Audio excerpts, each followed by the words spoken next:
നിമിഷം ഞാൻ അവിടെ ഒരു ദോശക്കല്ല് അടുപ്പത്ത് വെച്ചിട്ടുണ്ട്. നമ്മളെ വീട്ടിലൊക്കെ ദോശമാവോ അല്ലെങ്കിൽ ഇഡ്ഡലി മാവോ എന്തെങ്കിലുമൊക്കെ ബാക്കി വരില്ലേ, അപ്പോൾ അത് വെച്ചിട്ട് നമുക്കൊരു ഊത്തപ്പം പോലെ ഉണ്ടാക്കിയെടുക്കാം. ഇത് മാവ് ബാക്കി വന്ന ദോശ മാവാണ്, ബാക്കി വന്ന മാവാണ്. അപ്പോൾ നമുക്ക് ഒരു ഊത്തപ്പം ഉണ്ടാക്കിയെടുക്കാം. മാവ് ഇതിലേക്ക് ഒഴിച്ചു കൊടുക്കാം.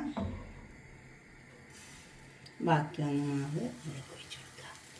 എന്നിട്ട് അതിലേക്ക് ഇത് കുറച്ച് ക്യാരറ്റ് ഉപ്പ് കൂട്ടി കുഴച്ച് വെച്ചതാണ്. അതുപോലെ തന്നെ കുറച്ച് സവാള അതും ഇതേപോലെ കുഴച്ച് വെച്ചതാണ്. കുറച്ച് ഉപ്പ് ചേർത്ത് കുഴച്ച് വെച്ച് കൊടുത്താൽ മതി. അപ്പോൾ നമുക്ക് ഇതുപോലെ ചെറിയ ചെറിയ പൊടിയായി അരിയണം, അന്നേരം അതിൻ്റെ ഒരു ടേസ്റ്റും ഒരു ഭംഗിയൊക്കെ ഉണ്ടാവുള്ളൂ. കുറച്ച് കറിവേപ്പില നിർബന്ധമില്ല, വേണമെങ്കിൽ ഇട്ട് കൊടുത്താൽ നമുക്ക് ബാക്കി വരില്ല. ഇങ്ങനെ എപ്പോഴും ദോശ ഇഡ്ഡലി ഉണ്ടാക്കി മടുക്കുമ്പം ഇതുപോലെ ഒന്ന് ഉണ്ടാക്കി നോക്കിയാൽ മതി. നമുക്ക് ഇതൊന്ന് മൂടി വെക്കാം, അപ്പോൾ അതങ്ങനെ വെന്തോളും. അത് വേവട്ടെ. ഇത് നല്ല വെന്ത ചോറാണ്. ഉണ്ടോ, ഇത് വെച്ചിട്ട് നമുക്കൊരു തൈര് സാദം ഉണ്ടാക്കി വെക്കാം. ഇതിന് നല്ല വെന്ത ചോറ്, അങ്ങനത്തെ വെന്ത ചോറാണ് ഇതിന് ടേസ്റ്റ് ഉണ്ടാവുക. എനിക്ക് തൈര് ഞാൻ നന്നായി അടിച്ചെടുത്ത തൈരാണ്. നമുക്കിതിലേക്ക് ഒഴിച്ച് വെക്കാം. ഈ ചൂട്ടിനൊക്കെ നല്ലതാണ് ഇതെല്ലാം. ഇത് നന്നായി ചേർത്തെടുക്കുക.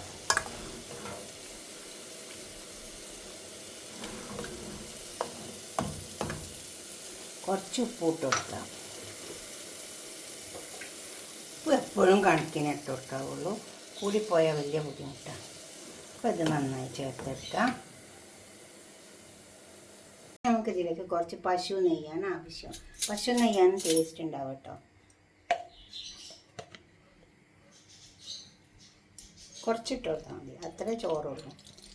ചോറ് ജാസ്തി ഉണ്ടെങ്കിൽ കുറച്ച് കൂടുതലൊക്കെ ഇട്ട് കൊടുക്കാം.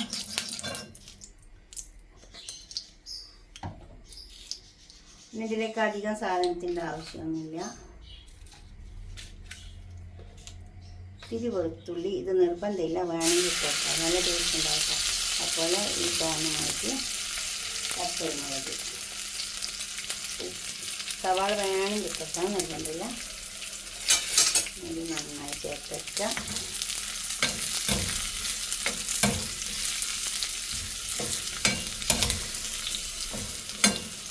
ഒക്കെ ഒന്ന് പൊരിഞ്ഞാണ് കേട്ടോ. അപ്പം റെഡിയായി ഇത് കിടക്കാം. ഇത് ഇതുപോലെ ഉണ്ടാവും. ഇതുപോലെ ബാക്കി വരുന്ന മാവൊക്കെ ഉണ്ടെങ്കിൽ ഇങ്ങനെ എപ്പോഴും ഇഡ്ഡലി ദോശ ഒക്കെ ഉണ്ടാക്കി മടുക്കുന്നുണ്ടെങ്കിൽ നിങ്ങൾ ഇങ്ങനെയൊക്കെ ഒന്ന് ഉണ്ടാക്കി നോക്കണ്ടേ.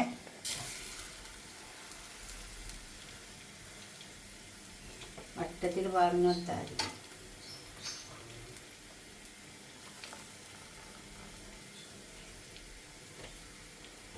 നല്ല ഉണ്ടാവും രാവിലൊക്കെ. കുറച്ച് നേരം അവിടെ മൂടിക്കൊടുക്കാം. അപ്പം മുകളിലൊക്കെ വേഗം നന്നായി വെന്ത് വരും. അപ്പം നമ്മളെ മുളക് കണ്ടോ, ഇത് മുരിഞ്ഞ് വന്നിട്ടുണ്ട്. ഇനി ഇത് നമുക്ക് തൈരിലേക്ക് ഒഴിച്ച് കൊടുക്കാം, വേറെ പണിയൊന്നുമില്ല. കുറച്ച് കായപ്പൊടി ഇട്ട് കൊടുക്കാം കേട്ടോ, അത് പ്രത്യേക ടേസ്റ്റ് ഉണ്ടാവും, നല്ലൊരു മണം ഉണ്ടാവും. ഈ കായ ഇങ്ങനെ നല്ലൊരു മൂത്ത് വരുമ്പോൾ നല്ല മണം ഉണ്ടാവും. കുറച്ച് കറിവേപ്പില കൊടുക്കാം. ഇനി നമുക്ക് ഈ തൈരിലെ ചോറിലേക്ക് ഒഴിച്ച് കൊടുക്കാം.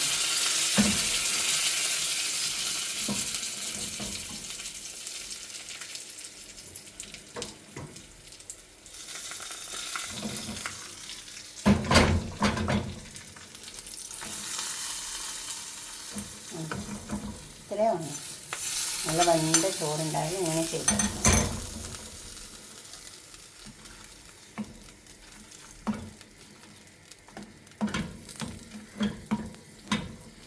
തൈര് വേണം, അപ്പോൾ നല്ല ടേസ്റ്റ് ഉണ്ടാവും. അതേപോലെ കിട്ടിയാൽ മതി നമുക്ക് കഴിക്കാൻ വേണ്ടിയിട്ട്. നല്ല വെന്ത ചോറൊന്നും ആരും കളയണ്ട. ഇതുപോലൊക്കെ ഉണ്ടാക്കി നോക്കിയാൽ മതി. പ്രത്യേകിച്ച് ഇപ്പോൾ ചൂടിനൊക്കെ നല്ല സാധനങ്ങളാണ് ഇതൊക്കെ. കണ്ടോ? നമുക്ക് ഇതൊരു പാത്രത്തിലേക്ക് സെർവ് ചെയ്യാം. അപ്പോൾ ഇതും വന്നിട്ടുണ്ട്. ഇതുമല്ല വേണമെങ്കിൽ കുറച്ച് പശു നെയ്യാക്കി കൊടുക്കട്ടോ, നല്ല ടേസ്റ്റ് ഉണ്ടാവും. ഇതും എടുക്കാം, നമുക്കൊരു പാത്രത്തിലേക്ക് സെർവ് ചെയ്യാം. നമ്മൾ ഊത്തപ്പം റെഡി ആയിട്ടുണ്ട്. നല്ലൊരു ചായ വെച്ചിട്ട് കുടിച്ച് നോക്കിയിട്ട് എങ്ങനെ ഉണ്ടാക്കിയിട്ട്. ചായ കാപ്പിയ എന്തോന്നും ഉണ്ടാക്കിയിട്ട് നല്ല ടേസ്റ്റ് ഉണ്ടാവും. എപ്പോഴും നമ്മൾ ബാക്കി വന്നാലൊക്കെ ചിലപ്പോൾ അതുകൊണ്ട് തന്നെ ഇഡ്ഡലി ഉണ്ടാക്കും, അതുകൊണ്ട് തന്നെ ദോശ ഉണ്ടാക്കും. അപ്പോൾ ഇങ്ങനെയൊന്നും ഉണ്ടാക്കി നോക്കിയാൽ ബാക്കി വന്നാൽ